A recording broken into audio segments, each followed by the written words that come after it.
Alléluia, Seigneur, merci pour ta présence ce soir, Seigneur. Merci d'être au milieu de nous. Seigneur, tu as dit à ton peuple, tu as dit, si je veux, j'appelle toutes les étoiles. C'est écrit dans la Bible, j'appelle toutes les étoiles, tout le cosmos, tout le ciel, la terre. Et ils viennent en un instant se présenter devant moi. Seigneur, tu es si grand, infiniment grand, Seigneur. Mais Seigneur, tu es parmi nous ce soir, Seigneur. Alléluia. Tu es sur nous. Ton esprit est sur nous, Seigneur. Mais aussi, tu es en nous, Seigneur. Et tu es dans ce lieu, Seigneur. Seigneur, nous voulons prier ce soir pour cette nation, Seigneur. Seigneur, merci pour ta présence dans cette église, Seigneur. Merci pour ta présence dans nos familles, nos couples, nos maisons, Seigneur. Nos cœurs, nos vies, Seigneur. Mais nous te prions, Seigneur, ta présence dans cette ville, Seigneur. La présence de Dieu dans toute cette ville, Seigneur. Et tous ceux qui l'aiment disent Amen. Amen, alléluia. Tournez avec moi sans plus tarder dans le livre de Jérémie. Nous concluons cette série qui s'intitule « Je guérirai ». Amen. C'est l'Éternel qui te guérit. L'Éternel qui te guérit. Et combien croient que Dieu peut aussi guérir une nation? Amen. Parce que si on n'a pas la foi, ça ne sert à rien de prier pour la nation. Amen. Dieu peut guérir une nation. Combien voient que cette nation a besoin de guérison? Amen. Alléluia. On va explorer ce sujet tellement important ensemble ce soir. Vous savez, la Bible dit dans 2 Chroniques 7, 14, si les meilleurs chrétiens, non, si mon peuple, sur qui est invoqué mon nom, s'humilie, prie, cherche ma face, et s'il se détourne de ses mauvaises voies. Amen. Qu'est-ce que ça dit après? Je pardonnerai son péché, je l'exaucerai des cieux et je guérirai son pays. Amen. C'est une promesse de Dieu, on va la regarder ensemble ce soir. Dans Jérémie 18, Dieu dit à Jérémie d'aller chez le potier. Il dit, va chez le potier, et en hébreu ça dit, je te creuserai une oreille, je t'ouvrirai l'oreille, j'ouvrirai ton intelligence, et je te parlerai, je t'expliquerai des choses. Et Dieu, le Seigneur va dire quelque chose d'incroyable. Il va dire à Jérémie, ceci, verset 1, voici la parole adressée à Jérémie, parole de l'Éternel. Lève-toi, descends à la maison du potier. Là, je te ferai entendre mes paroles. Je te donnerai une oreille. Moi-même, je me manifesterai à toi. Je suis descendu à la maison du potier et j'ai vu qu'il façonnait un objet sur une tour. Mais le vase d'argile qu'il façonnait ne donnait rien dans sa main. Alors, il recommence maintenant. Gardez bien en tête que le potier représente Dieu. Le vase d'argile représente une nation. Le contexte ici, c'est un pays. Et ici, l'argile ne donne rien dans sa main. Alors, il a recommencé un autre vase en le faisant comme il lui plaisait. C'est assez exceptionnel comme pensée. Et voici la parole de l'Éternel qui m'a été adressée. Ne puis-je pas agir envers vous comme ce potier, communauté d'Israël? Donc, on pourrait dire, non, mais Seigneur, tu parles à Israël, tu ne parles pas à toutes les nations, mais suivez bien. Déclare l'Éternel, vous êtes dans ma main comme de l'argile dans la main du potier, communauté d'Israël. Mais là, Dieu va s'adresser à toutes les nations. Parfois, je parle, parfois je déclare, en hébreu, je déclare, je proclame à propos d'une nation ou d'un royaume. Donc, il parle, ici, le mot, c'est le mot qui est utilisé pour les nations qui sont non juives. Donc, Dieu dit, parfois, je parle à une nation qui n'est pas Israël aussi. Voyez-vous, on pense parfois, ou certains croient que Dieu parle seulement à la nation d'Israël dans l'Ancien Testament, mais Dieu est très interpellé par toutes les nations. Et parfois, je parle à propos d'une nation ou d'un royaume, d'arracher, de démolir, de détruire. Donc Dieu dit, je veux vraiment rabaisser cette nation. Mais si la nation dont j'ai parlé renonce à son mauvais comportement, je renoncerai au mal que j'ai prévu de lui faire. Et parfois, je parle à propos d'une nation ou d'un royaume de construire ou de planter. Mais si cette nation fait ce qui est mal à mes yeux et ne m'écoute pas, je renoncerai au bien que j'avais l'intention de faire. Ce qui nous touche ici ce soir, c'est que d'abord, Dieu a un plan pour toutes les nations. Dieu avait un plan pour Israël, mais Dieu dit explicitement ici qu'il avait prévu quelque chose sur d'autres nations. Dieu a un plan pour la France. Et voyez-vous, c'est une grave erreur dans certains milieux chrétiens évangéliques de se refermer sur soi-même, de se refermer sur l'Église, de ne penser qu'à soi-même, seulement le plan de Dieu pour ma vie, de rechercher seulement la bénédiction de Dieu sur notre Église. C'est un manque. Ce n'est pas le plein évangile auquel nous sommes appelés. Parce que Dieu, non seulement Dieu a un plan pour ta vie, Dieu a un plan pour ton couple, Dieu a un plan pour ta famille, Dieu a un plan pour tes enfants, Dieu a un plan pour notre Église, mais Dieu a un plan pour ce pays. Dieu a écrit un plan pour ce pays. C'est ce qu'il dit. Dieu dit, si j'ai projeté de faire quelque chose, si j'ai projeté de bénir un pays, donc Dieu a vraiment un plan. Maintenant, la deuxième vérité qui nous touche ce soir, c'est que d'après ce texte, Dieu est profondément affecté par toutes les nations. Si vous avez déjà lu l'Ancien Testament, Dieu va parler à Moab, qui est le voisin d'Israël, et Dieu va parler à Magog, qui est extrêmement loin d'Israël. Je n'ai pas le temps de rentrer dans les détails ce soir, mais il y a des preuves que Magog, ça va jusqu'en Asie. Donc, Dieu est affecté par les nations. Dieu est touché. Et le texte ici nous montre très, très, très clairement que Dieu est affecté par la moralité d'une nation. C'est ce que Dieu dit. Dieu dit littéralement que le comportement d'un pays peut changer la donne auprès de Dieu. C'est ce qu'il dit dans le texte. Si j'ai projeté de faire le mal, de juger un pays, mais que ce pays se repent, et on l'a vu avec Nénive dans la Bible, la ville de Nénive s'est repentie. Et alors qu'elle se repent, Dieu ne va pas amener le jugement sur cette nation. Mais Dieu dit, si j'ai prévu bénir une nation et que cette nation va à l'encontre de mon cœur, de mes désirs, de mes valeurs, de mes commandements, Dieu dit, le bien que j'ai prévu pour cette nation, je ne vais pas le faire. Et Dieu dit vraiment ceci. Et malheureusement, notre société ne croit presque plus en Dieu. Il y a de plus en plus de chrétiens évangéliques en France. Entre 1995 et aujourd'hui, on est passé de moins de 1% à plus de 5-6% de chrétiens évangéliques aujourd'hui. Mais globalement, la société française, quand vous regardez les médias, tout ça, les gens ne croient pas vraiment en Dieu. Ça n'a aucune importance pour eux ce que Dieu pense. Mais Dieu est au-dessus des nations. Et Dieu le dit dans Jérémie 18. Et si nous sommes des enfants de Dieu, nous devons croire à la parole de Dieu. Dieu interagit avec les nations.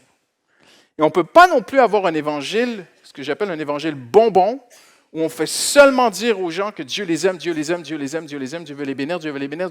Attention, la Bible parle des deux. La Bible parle autant de bénédiction, mais aussi fait des avertissements de malédiction. Vous voyez? Et notre comportement affecte Dieu, notre comportement moral peut attirer la bénédiction de Dieu, mais peut aussi attirer une malédiction sur nos vies. Et ça, on ne le prêche pas, ça, on le cache aux gens, parce qu'on aime bien certains aiment bien que les gens courent à leur église. Alors, on ne leur dit pas tout l'Évangile. Mais l'Évangile, il doit être dit entièrement. Même Jésus a parlé de ces choses-là. Et voyez-vous, maintenant, quand on regarde la prise de Jérusalem en 70 avant Jésus-Christ, encore plus que ça, à peu près 70 avant Jésus-Christ, quand Jérusalem est tombée, Dieu avait dit au prophète Ézéchiel, « Regarde ».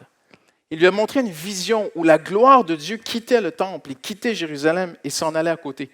Et alors Babylone est rentrée. C'est très, très simple, mes amis. Les ténèbres, c'est l'absence de lumière. La malédiction, c'est juste l'absence de la bénédiction.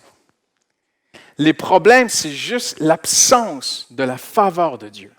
Et Dieu peut poser sa main de bénédiction Dieu peut appesantir une main de bénédiction sur la France. Dieu peut le faire. Dieu peut bénir un peu, il peut bénir un peu plus. Dieu peut bénir beaucoup une nation. Et il dit dans Jérémie 18 qu'il interagit selon la moralité d'un peuple. C'est exceptionnel. Maintenant, il y a une promesse extraordinaire pour nous. Regardez bien. Si mon peuple, sur qui est invoqué mon nom. Donc, ce n'est pas tous les Français sur qui le nom de Dieu est invoqué. J'ai raison. C'est les chrétiens.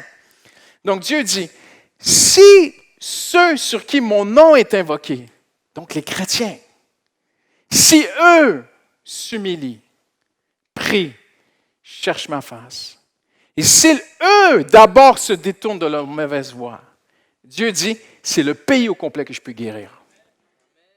Donc Dieu ne s'attend pas à ce que tous les Français se repentent pour bénir la France. Bibliquement, l'Église peut amener une bénédiction de Dieu. C'est tout à fait biblique. Maintenant, Dieu n'a jamais demandé à aucun État de mettre ou d'établir le christianisme comme religion officielle. Ce n'est pas un commandement de la Bible Et historiquement, ça n'a jamais marché. Quand Constantin, en 300 ans après Jésus-Christ, a obligé les citoyens romains à être chrétiens, ça n'a pas marché. Et même, ça a tourné en persécution contre les vrais chrétiens. On ne rentrera pas dans l'histoire ce soir, mais c'est un fait historique. Quand au 15e siècle, un prêtre dominicain du nom de Jérôme Savonarola à Florence, en Italie, a rencontré Jésus, il a vécu un réveil personnel extraordinaire. Et il a prophétisé dans la ville. Il y a eu un réveil. C'est avant Martin Luther, il y a eu un réveil dans la ville de Florence, en Italie, un réveil extraordinaire, merveilleux. Et je vous fais l'histoire très, très courtement, mais le roi de France est venu et a attaqué la ville et a vaincu la ville de Florence, a vaincu les Médicis. Et le roi de France avait entendu parler de Jérôme Savonarola qui avait prophétisé que la France gagnerait. Alors il a établi comme régent, comme dirigeant sur la ville, il a établi Jérôme Savonarola comme dirigeant sur la ville. Mais Jérôme Savonarola a fait une erreur. Il a voulu obliger tous les citoyens de la ville à se comporter comme des chrétiens. Alors ça a duré seulement 2 ans et il a terminé sur un bûcher. On ne peut pas obliger la nation française à être officiellement un pays chrétien. On ne peut pas faire ça. Dieu ne demande pas ça. Mais Dieu demande une chose, partout dans la parole de Dieu. Si vous regardez, si vous lisez les prophètes, Dieu interpelle les dirigeants des nations. Et Dieu, pour leur vie personnelle, le Seigneur, avec le président de la France, accepte Jésus comme sauveur personnel. Amen, ça serait merveilleux. Hein? Et il faut prier, parce qu'on va le voir dans un instant, Paul dit de prier pour les dirigeants. Mais un dirigeant, et je pèse mes mots ce soir, mais je suis profondément convaincu de ce que je dis. Un dirigeant n'a même pas besoin d'être chrétien s'il met les valeurs bibliques en avant dans les votes des lois. Dieu va bénir le pays, même si le président n'est pas chrétien. Ça se passe présentement dans certains pays ce soir. C'est très intéressant d'étudier la géopolitique à la lumière des valeurs chrétiennes. Quand une nation, quand les chefs, quand les dirigeants, ça peut être le maire d'un village, ça peut être un chef de nation, mais quand un dirigeant considère les valeurs chrétiennes dans ses décisions, Dieu bénit. Maintenant, sur salut personnel, c'est un autre sujet. Mais on ne parle pas de ça ce soir. On parle de guérir. Je suis l'Éternel qui te guérit. Et on a vu ensemble que Dieu veut guérir notre corps, notre âme, notre esprit. Dieu veut guérir notre vie. Dieu veut nous guérir du passé. Dieu veut nous guérir du péché. Mais la Bible dit aussi que Dieu veut guérir une nation. C'est-à-dire, je guérirai son pays. Mes amis, c'est une promesse qu'il faut prêcher. Non? Amen. Vous avez le droit de dire Amen. Hein? Vous ne m'interrompez pas quand vous dites Amen, ça m'encourage. Mais c'est une promesse de la Bible qu'il faut prêcher, qu'il faut proclamer, qu'il faut diffuser, qu'il faut croire qu'on peut vivre des jours en France qu'on n'a pas encore vécu. Alléluia. Maintenant, plus les valeurs d'une nation se rapprochent de la Bible, plus Dieu bénit cette nation. Et je vais vous faire un petit topo historique ce soir. Il y a tellement d'exemples parce que j'ai étudié ce sujet depuis des mois. C'est un sujet qui me tient beaucoup à cœur.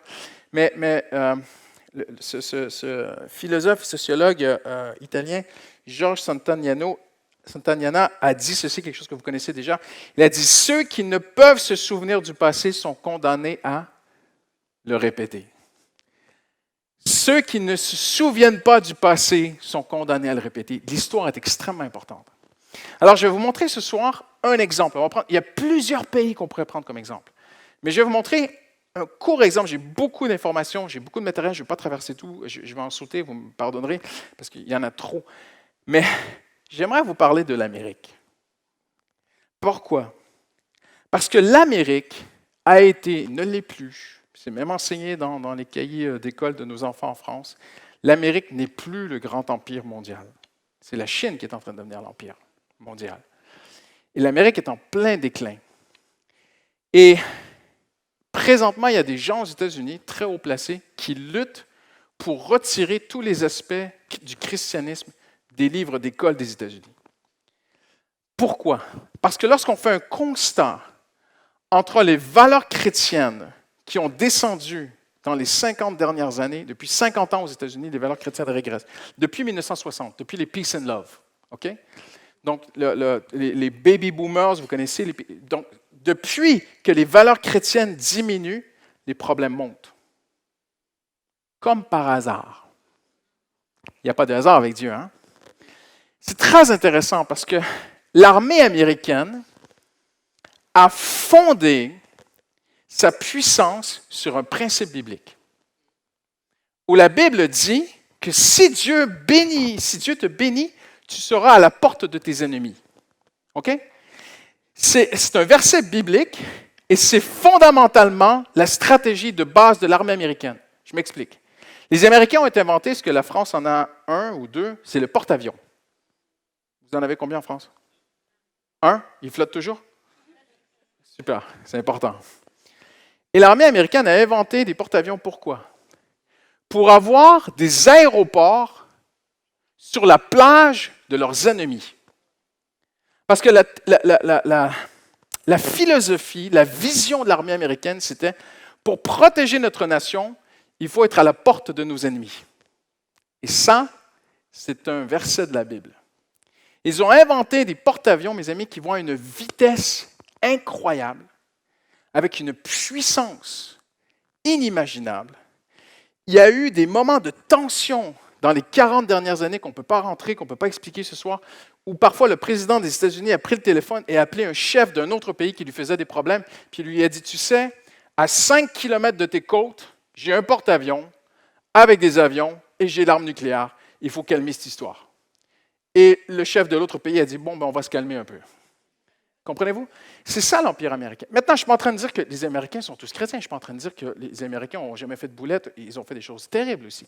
Ce n'est pas mon point ce soir. Je vais vous montrer l'influence des valeurs chrétiennes qui amènent la bénédiction de Dieu sur un pays, même si dans le pays, il y a des non-chrétiens. Dieu veut et peut bénir tout un pays. Saviez-vous que la majorité des hommes qui ont fondé les États-Unis sont des chrétiens? C'était des Européens qui ont quitté l'Europe parce qu'ils étaient persécutés, dont une majorité de Français, ce qu'on appelle les Huguenots, qui étaient persécutés par le roi. Et pendant près d'un siècle, des centaines de milliers de Français chrétiens ont quitté la France, sont partis dans plusieurs pays qui les ont accueillis, dont la Hollande, qui est très connue. Et puis après, plusieurs sont partis aux États-Unis. Tous les hommes qui ont signé la Constitution américaine sont chrétiens.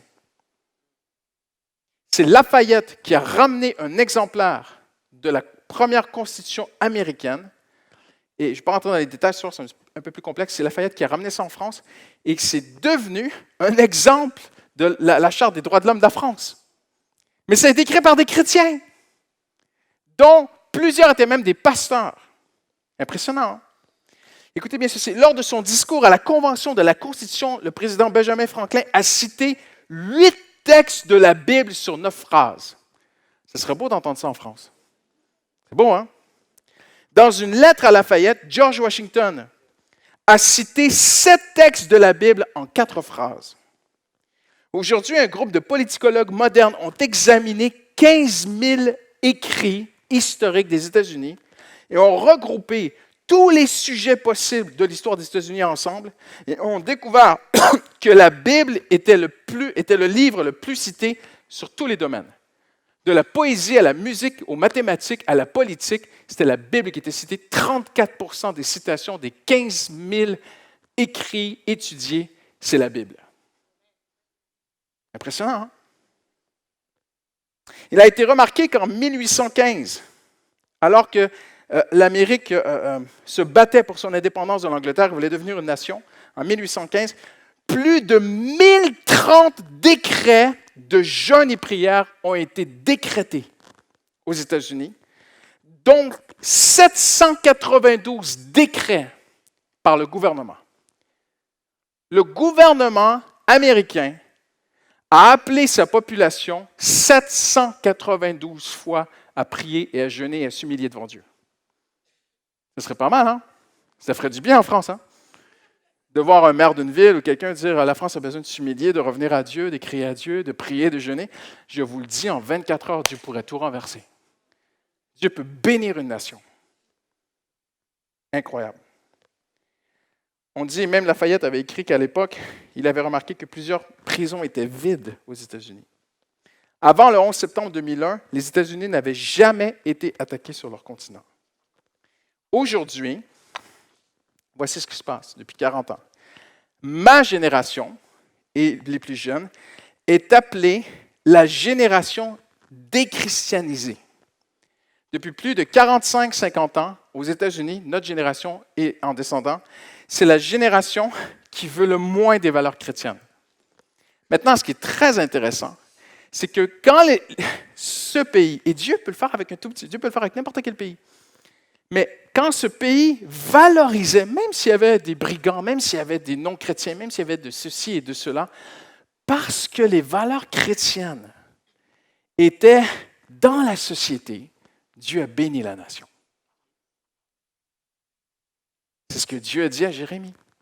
Et Dieu l'a prouvé avec Israël, Dieu l'a prouvé avec les États-Unis, Dieu l'a prouvé avec beaucoup d'autres pays ce soir. Je n'ai pas le temps ne me manque, mais je pourrais vous parler, je vais vous citer tout à l'heure, l'Empire britannique, la Suisse, plusieurs pays, les pays protestants de l'Europe du Nord se sont beaucoup plus rapprochés des valeurs chrétiennes que les pays d'Europe du Sud qui étaient catholiques. Voyez-vous? Et quand une nation s'approche des valeurs chrétiennes, Dieu bénit cette nation. Dieu considère les pays. Et l'Église doit considérer le pays dans lequel Dieu l'a placé. On ne peut pas avoir un christianisme individualiste. On ne peut pas être un chrétien qui fait que penser à sa pomme. Tourne-toi à la personne à côté de lui et dis, ne pense pas qu'à toi.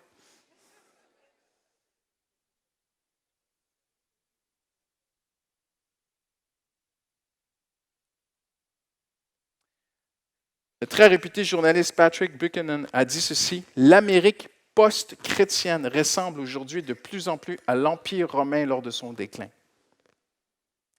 Maintenant, c'est très intéressant, parce qu'après la Deuxième Guerre mondiale, vous connaissez le plan Marshall? Le plan Marshall a accordé à l'Europe pour se reconstruire 173 milliards de dollars. Mais aujourd'hui, les États-Unis ne peuvent plus faire ça à aucun pays. C'est eux qui empruntent maintenant pour survivre. Impressionnant, hein? Comment on explique ça? C'est très intéressant. Il y a deux index majeurs qui mesurent ce qui se passe aux États-Unis. Il y a un index qui est un peu plus moral, qui s'appelle the Index of Leading Culture and Indicators. C'est l'index indicateur de la culture américaine et l'index financier. Et dans cette même période de temps, alors que la culture s'éloigne de plus en plus des valeurs chrétiennes, les finances vont de plus en plus mal. Impressionnant. Je ne suis pas en train de dire que je prêche l'évangile de prospérité, mais je suis en train de dire que Dieu veut que toutes les nations prospèrent. Dieu veut bénir, Dieu veut que ça aille bien, Dieu ne veut pas que ça aille mal. Mais Dieu dit à Jérémie, une nation m'honore, je l'élève. C'est ce que Dieu dit. Il dit, va chez le potier. Regarde ce qu'il fait avec sa table. L'argile qu'il prend dans ses mains. Dieu dit, un pays, c'est comme ça pour moi. C'est rien pour moi prendre un pays et l'élever. Mais si ce pays me déshonore, Dieu dit, c'est comme ça que je marche avec les pays. C'est impressionnant, hein? Depuis 1960, la population américaine a augmenté de 40 %. Mais les dépenses de l'État auraient dû augmenter de 40 %, n'est-ce pas? La population américaine a augmenté depuis 1960 de 40 %, mais les dépenses de l'État américain ont augmenté de 500 %. Pourquoi? Parce que la violence a augmenté de 560 %. Donc, plus il y a des gens méchants sur la rue, plus il faut de policiers. Plus il faut de policiers, plus ça coûte cher à l'État. C'est pas compliqué. Hein?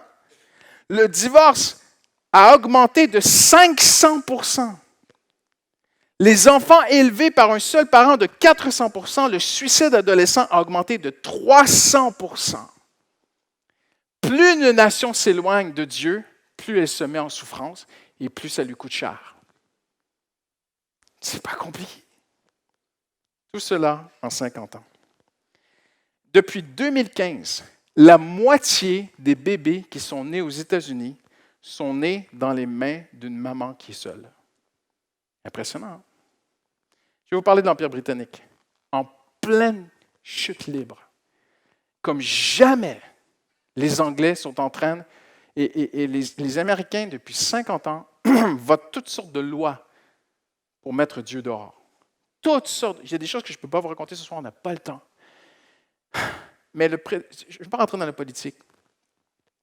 Mais les démocrates et M. Trump, pas Trump, mais Obama, projetaient de faire voter une loi s'il était réélu pour enlever aux églises le droit d'émettre des reçus d'impôts. Si les églises disaient quoi que ce soit contre le gouvernement. Je vulgarise, je simplifie, c'est un peu plus compliqué.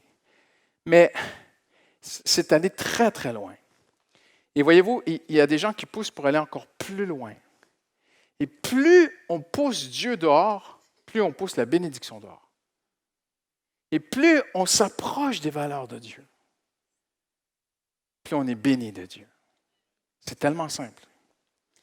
Regardez ce que Margaret Thatcher, très controversée, parce que tous les présidents, les premiers ministres qui ont été radicaux, qui ont dû... Margaret Thatcher a été premier ministre en Angleterre dans des années extrêmement difficiles. Donc, c'est certain qu'il y a des gens qui ont dit des choses très dures contre elle. C'est certain que vous allez entendre des choses dures et tout. Je ne veux pas rentrer dans la politique, je veux juste rentrer dans ses valeurs chrétiennes. Elle a été appelée la Dame de fer parce qu'elle a tenu l'Angleterre dans des années où l'Angleterre aurait pu exploser. Il y avait des manifestations, c'était extrêmement difficile. Le chômage et l'appauvrissement étaient très, très, très aggravés en Angleterre dans les années 80. Et Margaret Thatcher a dit ceci, « Les idéaux de notre nation sont puisés dans la Bible. » Impressionnant, hein? Le chef d'État dit ça. « Il est impossible de comprendre notre littérature sans saisir cette vérité, notre histoire. Un cas concret consiste à démontrer que dans nos écoles, nos enfants reçoivent une éducation adéquate car les valeurs judéo-chrétiennes ont modelé nos lois, notre culture et nos institutions. Les vérités chrétiennes sont infiniment précieuses, non seulement parce que je crois qu'elles sont la vérité, mais parce qu'elles pourvoient l'impulsion morale qui, la seule, donne la paix. » Wow! On a l'impression que c'est un pasteur qui parle. La première ministre d'Angleterre. Il y a peu d'espoir pour la démocratie si le cœur des hommes et des femmes des sociétés démocratiques n'est pas touché par l'appel d'appartenir à une cause qui les dépasse. Les structures politiques, les institutions d'État, les idées collectives ne suffisent pas. La démocratie a besoin de la vie de la foi. Ceci vaut autant pour le bien matériel que spirituel des nations. Impressionnant. Hein? Et Dieu a béni ces pays. Je ne parle pas de la Suisse ce soir, je n'ai pas le temps. L'OCDE, qui est la plus grande puissance économique au monde, qui dépasse les gouvernements. L'OCDE, à un moment donné, était 100% tenu par des pays d'obédience et d'historique protestante chrétienne. C'est impressionnant. Plusieurs ouvrages et des spécialistes prouvent ce que je suis en train de vous dire ce soir. Mais Dieu donne une promesse. Si mon peuple, sur qui est invoqué mon nom, s'humilie, prie et cherche ma face, ça veut dire quoi? Ça veut dire que le peuple de Dieu est appelé de la part de Dieu à s'inquiéter du bien de sa nation. C'est extraordinaire que samedi dernier, ici, il y avait un masterclass politique avec des parlementaires, des politiciens, des maires chrétiens, des gens qui essaient d'amener des valeurs morales chrétiennes de plus en plus dans ce pays. Amen. Quand vous donnez vos dîmes et vos offrandes à l'Église paramétropole, nous, on soutient un ministère comme ça. Chaque année, on reverse une partie. On veut soutenir ces choses-là, c'est extrêmement important. On a besoin de voir une nouvelle génération de jeunes qui ne cherchent pas seulement à être bénis de Dieu pour s'acheter une nouvelle montre. Vous comprenez ce que je veux dire? Ou un nouveau téléphone. Ce n'est pas possible. On a besoin de voir des jeunes adultes se lever et dire, moi Seigneur, je veux vivre pour toi dans mon pays. Je veux influencer mon pays pour Dieu. Amen. On a besoin de ces choses-là. On a besoin que les chrétiens aujourd'hui ne pensent pas, et vous avez des combats, j'ai des combats, on a tous des combats personnels. Mais à un moment donné, de dire, Seigneur, ma vie est entre tes mains, et Seigneur, je veux m'inquiéter de mon pays. Je n'ai pas besoin de vous l'expliquer, vous savez mieux que moi, cette France va de mal en pire. Cette ville a profondément besoin de Jésus-Christ. Savez-vous que la ville de Paris, l'an dernier, a enquêté, elle est complètement dépassée, ce qu'on appelle les déchets sauvages. Vous avez sûrement entendu parler de ça. Des gens qui font des travaux dans leurs appartements et qui jettent des gravats sur la rue, la nuit, pendant que personne ne le sait. Vous savez, il y en a eu combien dans Paris l'an dernier? 1 million. 1 million de cas. Je pense, j'y vais à l'oreille, j'ai lu l'article, je pense qu'à peu près, même pas 50 personnes qui essaient de les attraper. Il y en a attrapé 70 l'an dernier. Ils leur ont donné un PV de 60 €, 68 €. Je ne vais pas rentrer dans la politique ce soir, on n'est pas là pour ça. Mais on a besoin de prier pour cette ville. Amen. Dans cette ville, les gens ne pensent qu'à eux. Ne pensent même pas à la personne qui marche à côté d'eux sur la rue. Mais ça commence par nous. Comprenez-vous? Ça commence par nous de penser à notre prochain et de prier pour cette ville et de prier pour cette nation. Amen. On ne veut pas être une église refermée sur elle-même. Nous ne voulons pas que nos cultes soient des endroits où on fait juste venir être bénis pour survivre le reste de la semaine. Ce n'est pas possible que ce soit ça l'Évangile. Amen. On veut se mobiliser et on veut être des agents influents pour le Seigneur. Recherchez le bien de la ville où je vous ai exilé, dit l'Éternel. Est-ce qu'il y a des gens qui ne sont pas nés en France? Levez la main. Ah, il y en a beaucoup, hein? Alors, vous êtes comme moi, vous êtes exilés en France.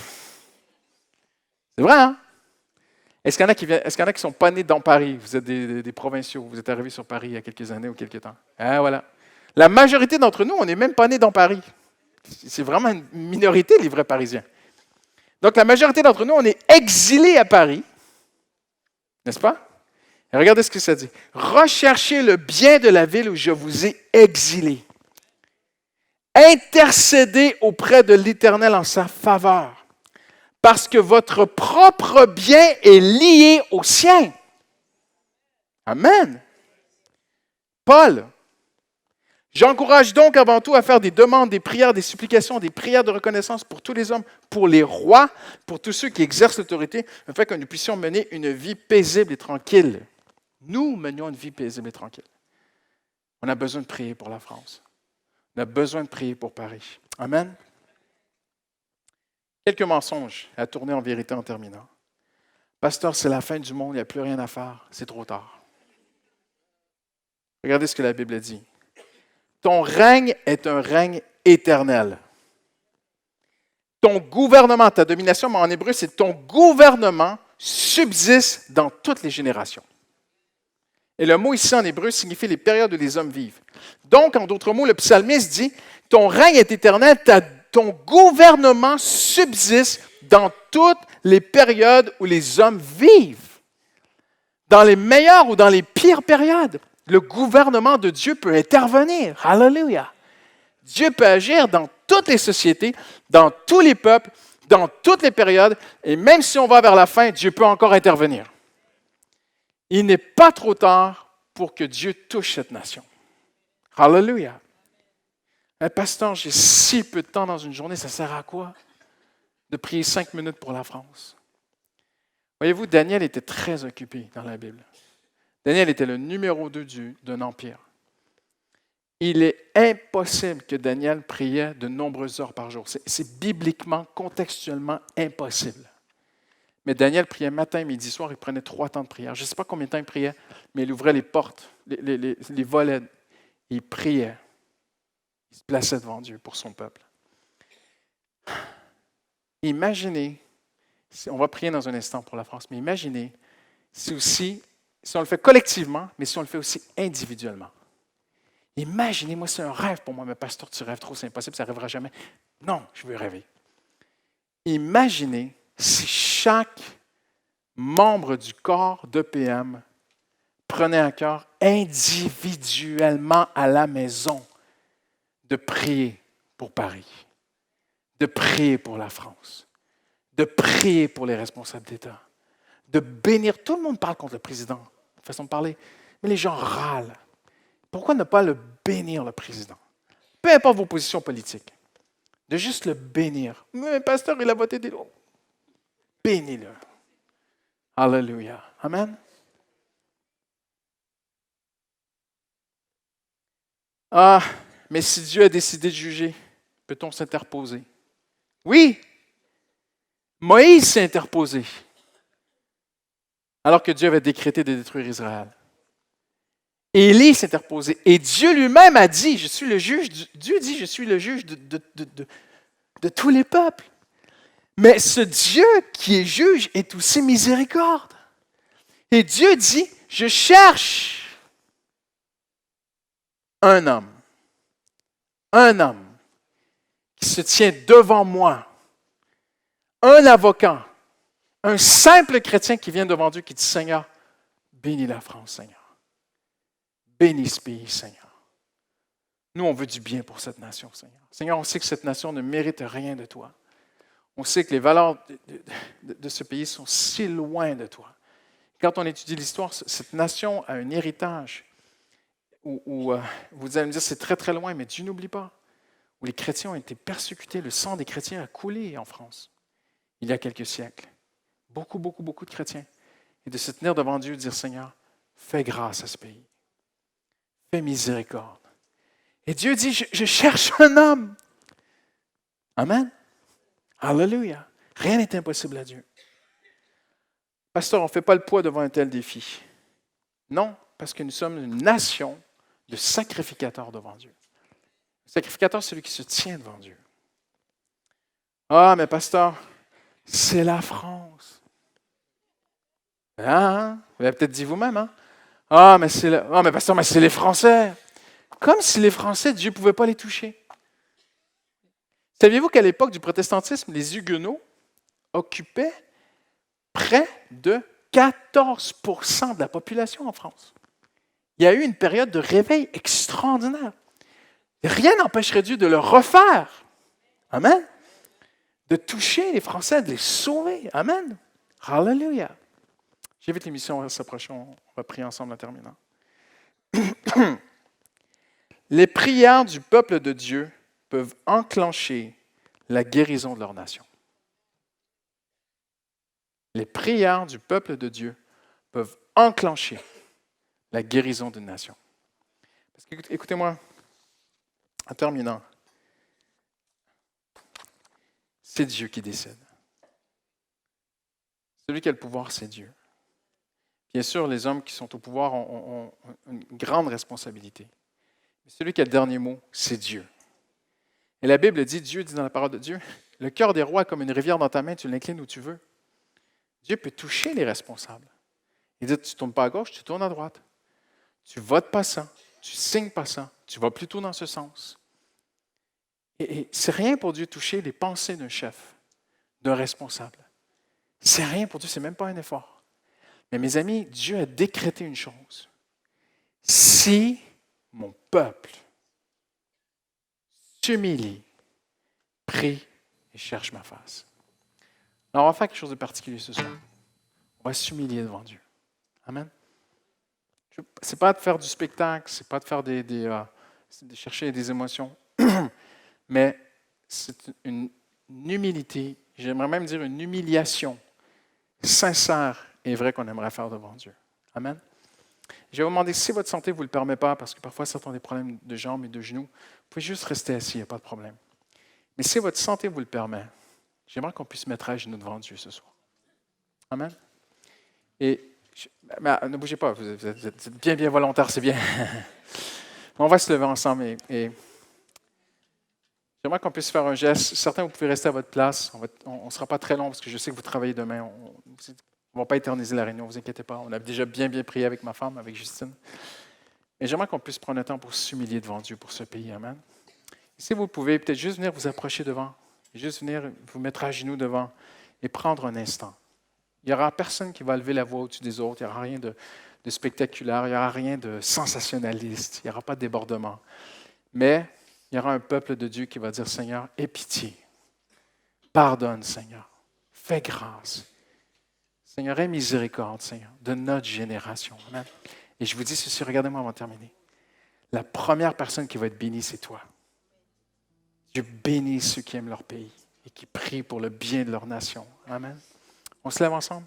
Si vous l'avez à cœur, vous venez juste devant. Moi aussi, je vais me mettre à genoux. Vous voulez vous mettre à genoux là où vous êtes. Vous voulez rester assis. Vraiment, sentez-vous vraiment, vraiment libre. Et si le Seigneur te dirige ce soir et dit, je veux vraiment que tu te mettes à genoux pour ton pays, pour ta génération. Hallelujah. Vous le faites maintenant. Hallelujah. On va juste jouer tout doucement. On ne va pas chanter. On va juste prier. Amen. En terminant avant de se laisser. Juste se placer devant Dieu. Juste dire, Seigneur, aie pitié de ce pays, Seigneur. Hallelujah, hallelujah, hallelujah, hallelujah, hallelujah, hallelujah, hallelujah. Precious God.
Alléluia.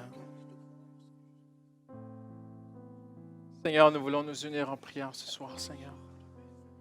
Daniel, en son temps, a prié, Seigneur. Seigneur, nous voulons prier cette prière de Daniel, Seigneur. Nous avons péché, Seigneur. Nous avons agi en hommes pervertis, Seigneur. Nous avons été méchants et rebelles. Nous nous sommes détournés de tes commandements et de tes règles. Nous n'avons pas écouté tes serviteurs, les prophètes, lorsqu'ils ont parlé en ton nom à nos rois, à nos chefs, à nos ancêtres et à tout le peuple du pays. Seigneur, tu es juste. Quant à nous, nous ne pouvons que rougir de honte. Comme c'est le cas aujourd'hui. Éternel, nous ne pouvons que rougir de honte. Tout comme nos rois, nos chefs et nos ancêtres, parce que nous avons péché contre toi. Le Seigneur, notre Dieu, est rempli de compassion et de pardon. Pourtant, nous nous sommes révoltés contre lui. Nous n'avons pas écouté l'Éternel, notre Dieu, pour suivre ses lois, alors qu'il les avait placées devant nous par ses serviteurs, les prophètes. Tout Israël a transgressé et s'est détourné pour ne pas t'écouter. Alors ce sont déversées sur nous ces malédictions. Il a accompli les paroles qu'il avait prononcées. C'est en conformité avec ce qui est écrit dans la loi de Moïse que ce malheur a frappé ce pays.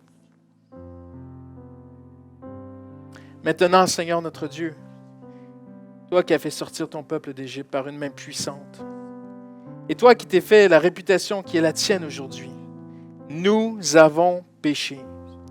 Nous avons agi avec méchanceté. Seigneur, en conformité avec tes actes de justice, que ta colère et ta fureur s'écartent de cette ville. En effet, à cause de nos péchés et des fautes de nos ancêtres, Jérusalem et ton peuple sont un objet d'insulte pour tous ceux qui nous entourent. Maintenant donc, notre Dieu, écoute la prière et les supplications de ton Église. Fais briller ta face sur ton sanctuaire, Seigneur, pour l'amour du Seigneur. Mon Dieu, tends l'oreille et écoute. Ouvre les yeux et regarde. Regarde la ville. En effet, ce n'est pas en nous appuyant sur nos actes de justice que nous présentons nos supplications, mais nous nous appuyons sur ta grande compassion. Seigneur, écoute. Seigneur, pardonne. Seigneur, sois attentif. Agis sans tarder pour l'amour de ton nom. En effet, ton nom est associé à ta ville et à ton peuple. Et Seigneur, en terminant ce soir, nous voulons prier pour cette ville, Seigneur. Seigneur, ton nom est sur ton Église, Seigneur. Ton nom est sur l'Église Paris Métropole, Seigneur. Alors, Seigneur, nous te disons, agis, Seigneur. Ne tarde pas, Seigneur. Bénis cette ville, Seigneur. Protège cette ville, Seigneur. Garde cette ville, Seigneur. Pardonne à cette ville, Seigneur. Pardonne, Seigneur. Aie miséricorde, Seigneur. Sauve cette génération. Hallelujah. Esprit de Dieu, sois répandu sur toute chair et en tout lieu dans cette ville comme tu l'as promis. Convainc de péché, de justice et de jugement des milliers de Parisiens, Seigneur. Dans les appartements, dans les métros, sur la rue, dans les automobiles, dans les tours, Seigneur, sous terre, Seigneur. Esprit de Dieu, touche notre génération. Hallelujah. Demandez au Seigneur en terminant, touche notre génération, Seigneur. Touche cette génération. Visite-nous, Esprit de Dieu. Sauve des âmes, Seigneur. Sauve cette jeunesse perdue, Seigneur. Sauve ces étudiants, Seigneur. Va dans les couloirs des universités, Esprit de Dieu. Sauve cette génération, Seigneur. Seigneur, sauve ce peuple, Seigneur. Seigneur, tu nous as amenés ici, tu nous as conduits ici, Seigneur. Ce ne sont pas les circonstances de nos vies, c'est toi qui nous as dirigés ici, Seigneur. C'est toi qui nous as réunis, c'est toi qui as fait de nous une église, Seigneur. C'est toi qui fais de nous un corps uni, Seigneur, pour que l'Église puisse briller dans sa génération. Et Seigneur, avant de parler de toi, Seigneur, à ces hommes, nous voulons parler de ces hommes à toi, Seigneur. Avant d'annoncer l'Évangile, Seigneur, nous voulons prier, Seigneur, pour ces âmes, Seigneur. Est-ce qu'on peut se lever ensemble en terminant? Si vous pouvez juste tendre vos mains vers le Seigneur. Une dernière prière. Dites, Seigneur, sauve cette nation, Seigneur. Sauve cette nation, Seigneur. Fais grâce, Seigneur. Alléluia. Aie miséricorde, Seigneur. Alléluia. Seigneur, je ne peux pas vivre que pour moi-même, Seigneur. Nous voulons vivre pour ta gloire, Seigneur. Alléluia. Seigneur, nous prions pour les dirigeants de cette nation. Seigneur, touche leur cœur, Seigneur. Atteins-les, Seigneur. Que des conseillers les conseillent bien, Seigneur Jésus. Seigneur, touche les dirigeants, Seigneur. Nous prions pour le président, Seigneur Dieu. Bénis-le, Seigneur. Nous prions pour les autorités. Nous prions pour les policiers, Seigneur. Bénis-les, Seigneur. Protège-les, Seigneur.